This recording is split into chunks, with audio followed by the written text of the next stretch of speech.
3 में अलाउद्दीन खिलजी ने खिज्र खां के नेतृत्व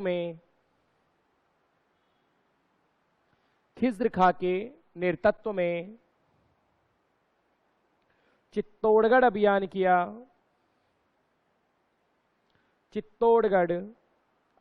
किया।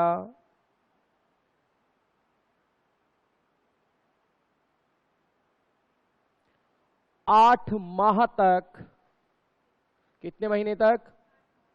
8 माह तक सेना ने घेरा रखा। दुर्ग को चारों ओर से घेरते हैं ना, राउंड शेप में घेरा रखा। 26 अगस्त 1303 को, तारीख के नीचे लाइन खींच लेना, 26 अगस्त 1303 को अलाउद्दीन खिलजी ने चित्तौड़गढ़ दुर्ग पर अधिकार किया। चित्तौड़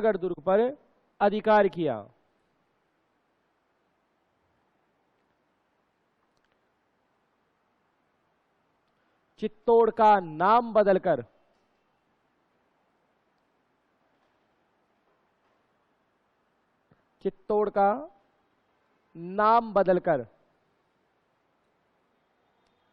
खिजराबाद रखा,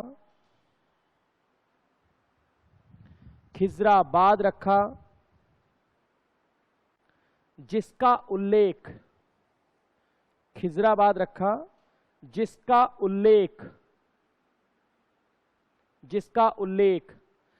धाईबी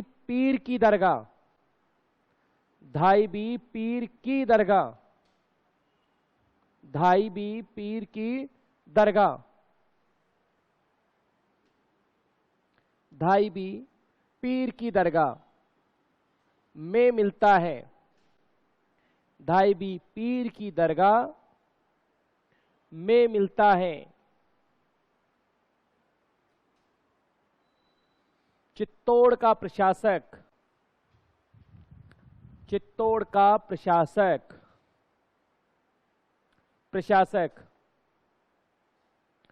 खिज्र खां को बनाया, जिसने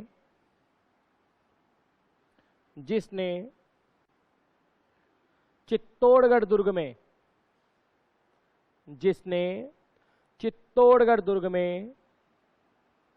प्रवेश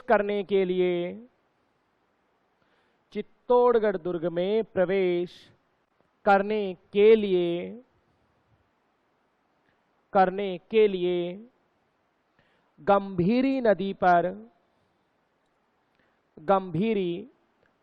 पर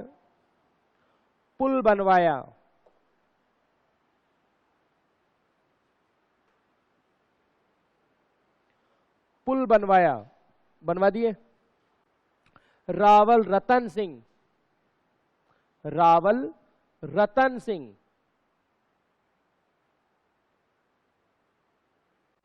वीरगति को प्राप्त हुए।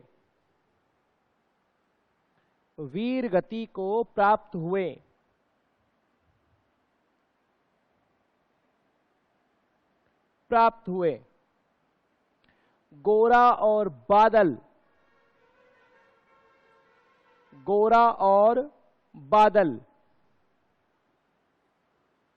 रतन सिंह की ओर से, गोरा और बादल रतन सिंह की ओर से लड़ते हुए मारे गए।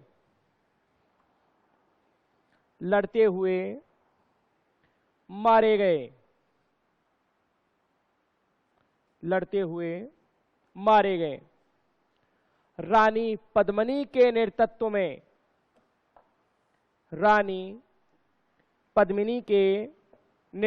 में ब्रैकेट में 1600 लिखना भाई, ये संख्या कई बार पूछ लेते हैं ना। 1600 नेतृत्व में ब्रैकेट में 1600 महिलाएं, ब्रैकेट बंद, राजपूत महिलाओं ने जोहर किया, राजपूत महिलाओं ने जोहर किया।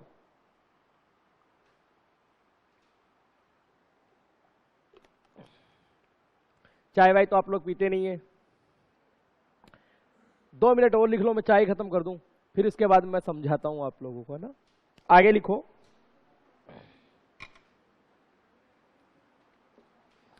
पद्मिनी तो मरी गई, अब क्या करवाना है बताओ। हाँ, 1311 में अलाउद्दीन खिलजी ने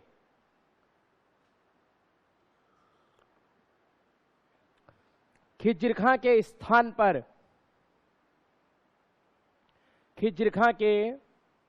पर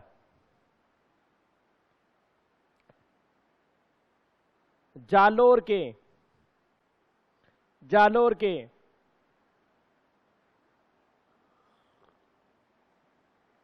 मालदेव मुछाला को चित्तौड़गढ़ का प्रशासक बनाया।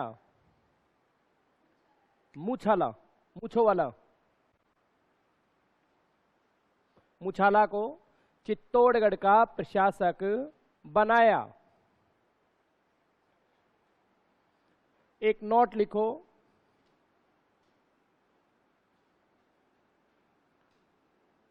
कुंभलगढ़ प्रशस्ति के अनुसार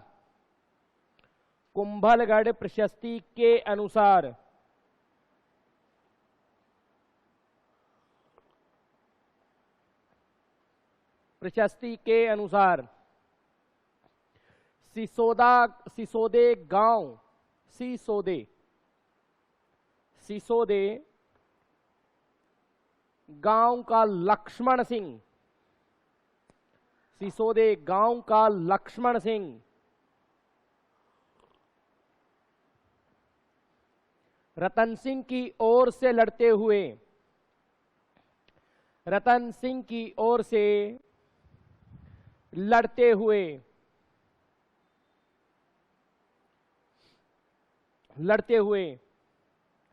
अपने 7 पुत्रों सहित अपने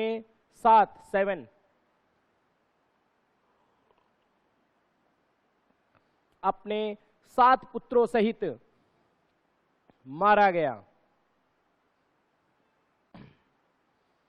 मर गया, कोई दिक्कत नहीं हुई, अपने को काहे को होगी भाई।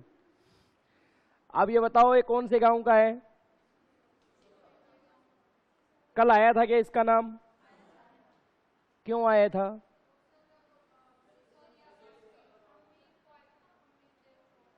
हाँ, हमीर आ गया या आएगा?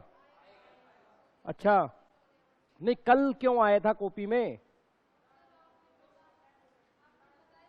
मुझे तो बताना ही था, मेरी तो मोरल ड्यूटी थी भाई, मुझे तो बताना ही था कि 1158 में रण सिंह के पुत्र शेम सिंह ने रावल वंश की स्थापना की। रण सिंह का एक अन्य पुत्र राहप सिसोदे गांव में राणा के उपाधि के साथ रहने लगा। और उसी राहप के परिवार में बाद में कौन बना? जो अपने 7 पुत्रों के साथ, भाई बंधुओं में लड़ाई होती है तो सब जाते हैं, आजकल तो क्या होती है, जिसके होती है ना वही निमेड़े। हाँ, उल्टे भाई बंधु ये और सोचते बढ़िया हो रही है और होने दो। हाँ सही कह रहा हूं, पड़ोस में ये थोड़ी सी समस्या था। पहले गांव में किसी की कोई समस्या होती थी ना तो लोग उसे अपनी व्यक्तिगत समस्या समझते थे, पूछते थे। आजकल तो ये और अरे लगा, मेरी तरफ से भी लगा दो, बहुत नाटक करता था। ठीक है, तो देखो 7 पुत्रों के साथ मर गया। आजकल होता है तो रुक जाओ, कहां जा रहे हो, लड़ाई हो रही है, होने दो, आप तो यहीं रुको। उन्हें सुलझाने भी नहीं जाने देते उसको। यहां तो लड़ने चला गया बेचारा, कोई बात नहीं, अच्छा आदमी रहा होगा। अब सुनो वो कहानी, क्योंकि लगभग पद्मिनी तो मरी गई, कॉपी में तो मर गई है। अब सुन लो कि ये जो भाई साहब है ना जायसी, ये क्या कह गए पद्मिनी के बारे में जो आज तक विवादित है। ठीक है, अपने पास है पूरे 14 मिनट, आराम से पद्मिनी आएगी। और हां सुनो, पहली बात कि पद्मिनी का फैमिली बैकग्राउंड निकालो भाई, कि पद्मिनी के मम्मी का क्या नाम था इसके, चंपावती, पिताजी का नाम गंधर्व सेन, और कहां की राजकुमारी है ये, सिंहल द्वीप या श्रीलंका की राजकुमारी है भाई। ठीक है, अब आप वो कहावत सुन रखी है ना, जहां ना पहुंचे रवि। अब देख लो आप, उस जमाने में फ्लाइट की सुविधा भी नहीं थी, लेकिन भाई साहब चले जाएंगे जो तो जाएंगे और वापस भी आएंगे, देखना। चले गए इस पद्मिनी के पास में। अब ये तो हम सब ने सुन रखा है कि भाई अपने जमाने की अद्वितीय सुंदरी रही होगी, जिस तरह का इसका वर्णन बताया गया है। इसके पास में एक तोता था, हीरामन, जो इंसानी भाषा बोलता था। ठीक है, अब भारतीय मानचित्र में आपको पता ही है कि श्रीलंका कहां है, बताने की आवश्यकता ही नहीं है। ठीक है, तो कहते हैं कि एक बार ये तोता उड़ते उड़ते, अब इसकी उड़ान शुरू करवाओ, उड़ते उड़ते उड़ते उड़ते उड़ते मेवाड़ आ गया। श्रीलंका से उड़ना शुरू किया है। ठीक है, और मेवाड़ में इसको किसी शिकारी ने पकड़ लिया। किसने पकड़ लिया? शिकारी ने बहेलिया को बेच दिया। बहेलिया जो बहरूपिया होता है, जो बहरूपिया ने ब्राह्मण को बेच दिया। ब्राह्मण ने सोचा मेरे किस काम का, राजा को दूंगा तो कुछ मिलेगा। उसने उठा के किसको दे दिया? रतन सिंह को। अब आपके कुछ अनछिपे प्रश्न इसमें आ जाएंगे, जैसे कि पद्मिनी की जानकारी किसने दी उसको? हीरामन ने दी। ठीक है, अब सुनो, जिस समय इसके पास तोता आया उस समय ऑलरेडी ये भाई साहब मैरिड है, शादीशुदा है, ऑलरेडी शादी हुई है। इनकी एक लड़की है जिसका नाम है नागमती। नाम से डर लग जाएगा आपको, नागमती। ठीक है, शादी हो रखी है। तो राजा ने सोचा कि अपन सारे दिन दोस्तों में रहते हैं, सभा में रहते हैं, रानी बोर हो जाती है। उस जमाने तो व्हाट्सएप, फेसबुक, इंस्टाग्राम, ट्विटर रहा नहीं होगा, नहीं तो ये भी रील बना के डाल देती। ठीक है, तो ये हीरामन को इसने अपने श्रृंगार कक्ष में रख लिया। कहते हैं एक दिन की बात है। अब आपको पता है अपनी कहानियां तो ऐसे शुरू होती है, एक दिन की बात है कि एक दिन ये श्रृंगार कर रही थी दर्पण में। श्रृंगार करते करते इसने, अब ये एक घटना ऐसी है कि जिस समय इसकी वार्तालाप चल रही है हीरामन के साथ, उसी समय रतन सिंह की एंट्री होनी है। मूल रूप से बातचीत चल रही है इसकी हीरामन के साथ। नागमती कहती है भाई तू तो बहुत दूर से उड़ता हुआ आया है, जैसा तू कहता है, तो तूने तो बहुत सारी सुंदरियां देखी होगी, तो तू ये बता कि क्या मेरे से ज्यादा सुंदर है क्या कोई? चला के ले लिया पंगा, इसने भी लपेट लिया अच्छे से। अब जब इसने बोलना शुरू किया उसी समय रतन सिंह की एंट्री होगी। इसने कहा जब तक सरोवर में हंस नहीं आता तब तक बगुला ही खुद को हंस समझता है। सुंदरता क्या होती है एक बार पद्मिनी को देख लेना, सारा भूत उतर जाएगा तेरा। खरी खोटी सुना दी। रतन सिंह तो पहले तो इसी को मानता भाई यही रही होगी सुंदरी। अब जैसे ही इसने पद्मिनी के बारे में ये लाइन सुनी, इसने भी सोचा भाई एक बार देखे तो सही। मात्र देखने की अभिलाषा को लेके ये भाई साहब कहां पहुंच गए? और ऐसा कहते हैं कि साहब 21 वर्षों तक तपस्या की वहां पर। कितने वर्षों तक? अब आप सोच सकते हो कि भाई साहब की शादी कौन से वर्ष हुई होगी, कब हुई होगी, लेकिन फिर भी भाई साहब ने 21 साल की तपस्या की है। और जब इसने 21 साल की तपस्या शुरू की होगी तब से इसके बाद इसकी उम्र कितनी रही होगी पद्मिनी की। लेकिन फिर भी देखो कवि की कल्पना है, लेके चल रहे हैं अपने को। गंधर्व सेन को पता चला कि ये कोई योगी नहीं है, ये तो राजा है। और जब पता चला तो ब्याह करके भेज दिए। तो देखो हैप्पी एंडिंग हो गई। लेकिन अपनी हिंदी फिल्मों में जब तक कोई विलेन नहीं आए तब तक तो फिल्म बनती ही नहीं है। ठीक है, इस रतन सिंह के दरबार में एक राजगुरु था जिसका नाम था राघव चेतन। देखो रतन सिंह को पद्मिनी की जानकारी किसने दी? हीरामन ने। अब सूचना पहुंचानी है आपको अलाउद्दीन खिलजी के पास। ठीक है, हुआ क्या कि राघव चेतन ने, कहते हैं कि एक बार उसको थोड़ा सा गलत नजरों से देख लिया तो कोई बात नहीं, रानी थी भाई, और उसने इसको देश निकाला दे दिया। समझते हो, देश निकाला। अब जब ये देश से गया तो इसने कहा, रतन सिंह को चेतावनी भी दी कि जिसकी वजह से तू मुझे भेज रहा है ना, याद रखना तेरे पास नहीं रहेगी वो। ये अपनी गारंटी है, दे गया गारंटी। अब हमारी आदत क्या है कि हम वचन तो दे देते हैं, फिर उसको निभाने के लिए पूरी कोशिश भी करते हैं। ये भाई साहब सीधे पहुंच गए अलाउद्दीन खिलजी के पास, और इसको जाके बोले कि तूने दुनिया में देखा ही क्या है आज तक की? क्यों कि देख, मैंने देखा और देखते ही मुझे क्या मिल गया? देश निकाला। समझ रहे हो भाई, हम किसी की बात को कहते हैं बढ़ा चढ़ा के, तो कहते हैं अपनी तो आदत ही है ये। तो इसने भी थोड़ा सा लगा दिया नमक मिर्ची अपनी तरफ से, और कि वो डूंगरों में क्या कर रही है, पहाड़ों में, चित्तौड़ में है ही क्या, मगरे ही मगरे हैं। इतनी सुंदरी तो दिल्ली के राजा के पास होनी चाहिए, भारत के राजा के पास होनी चाहिए। उसने भी कही यार बात तो सही है, मैं हिंदुस्तान का राजा हूं तो सबसे सुंदर पत्नी तो मेरी होनी चाहिए। अब देखो आप, बुद्धि भ्रष्ट। यहां से भाई साहब ने आदेश भेजा कि तेरी पत्नी मेरे हवाले कर दे। भाई कैसे कर दे?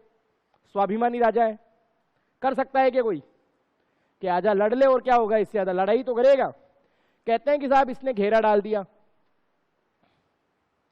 और 8 वर्षों तक घेरा चला।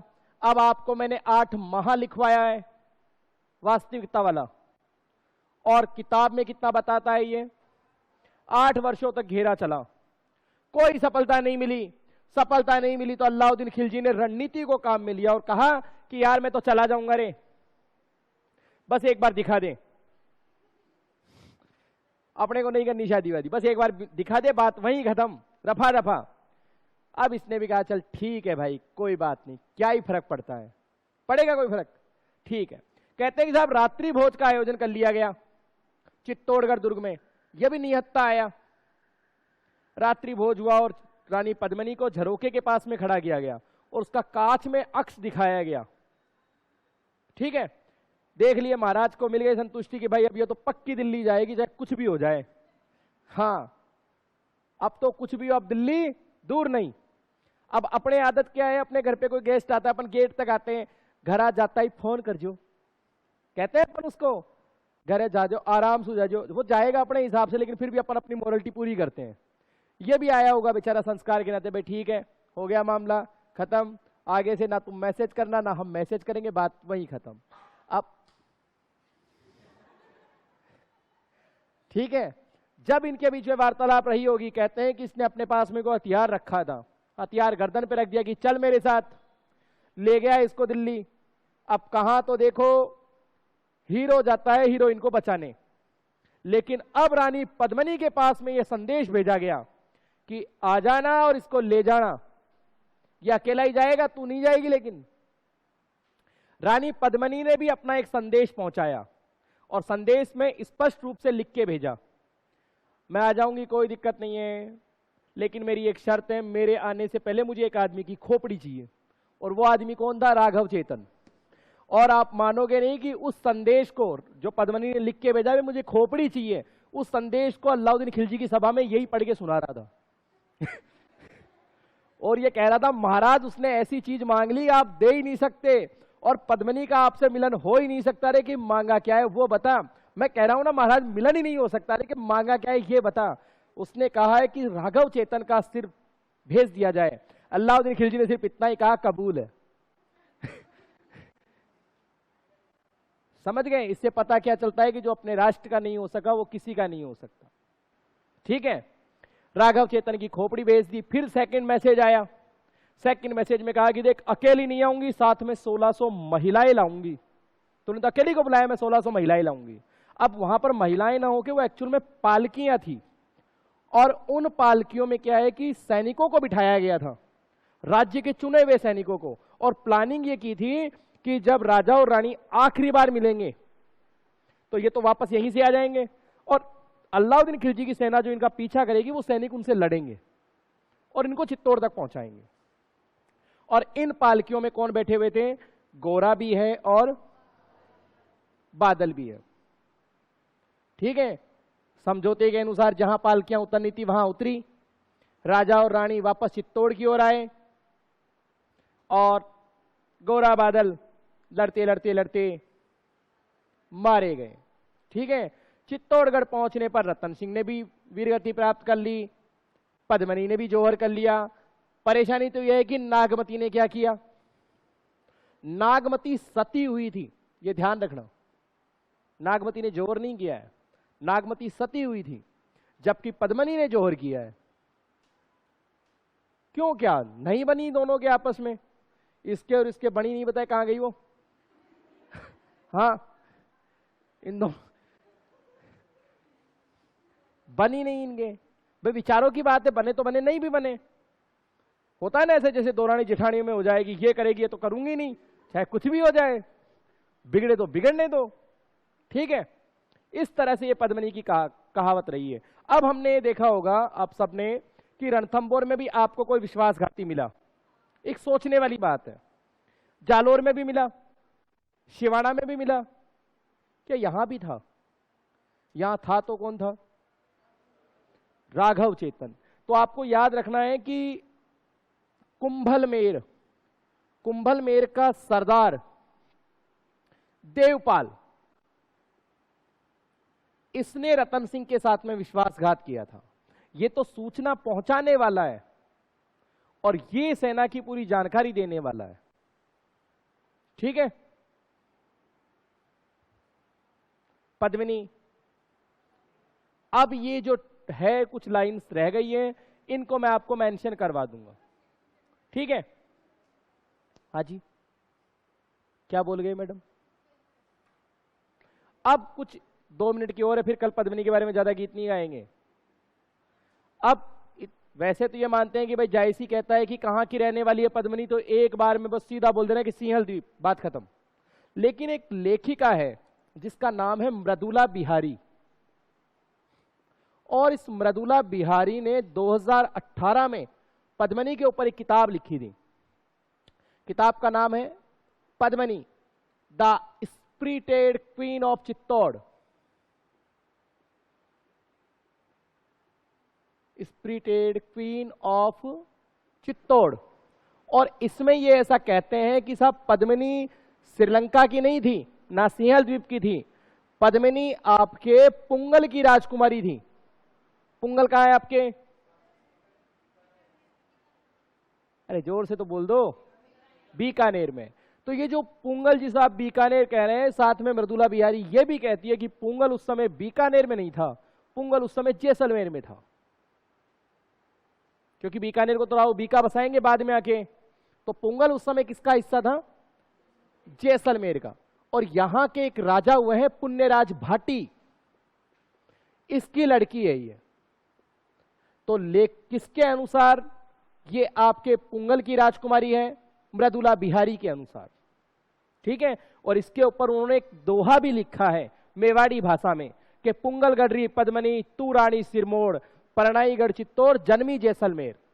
मतलब कि हे रानी पद्मिनी, आप सभी रानियों में श्रेष्ठ हो, सुंदर हो। अब ये तो आपने सुना ही होगा कि इसके बारे में ऐसा भी सुनने को मिलता है, पढ़ा हुआ तो कहीं नहीं है, सुनने को मिलता है। और ये सुना हुआ ज्ञान बड़ा खतरनाक होता है, सबसे डेंजर ज्ञान है। अरे ये पानी पीती थी, गले में से दिखता था, शीशा लगा हुआ था, ट्रांसपेरेंसी थी। और जब गीत गाती थी तो सारे पक्षी आके बैठ जाते थे, लता मंगेशकर रही होगी भाई। ये अतिशयोक्तिपूर्ण वर्णन है।